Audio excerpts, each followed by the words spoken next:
Hello guys, this is Rom Tips. Today I show you how to create slow motion on YouTube Shorts.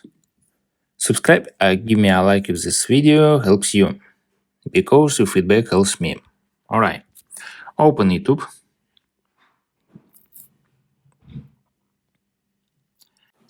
and click on plus. Click on right corner, change duration, 16 seconds, and click on speed, slower, slow, normal, fast, faster. Alright, click on slow and start recording.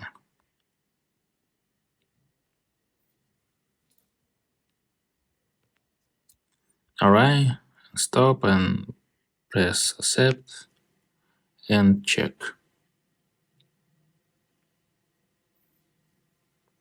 Alright, that's all.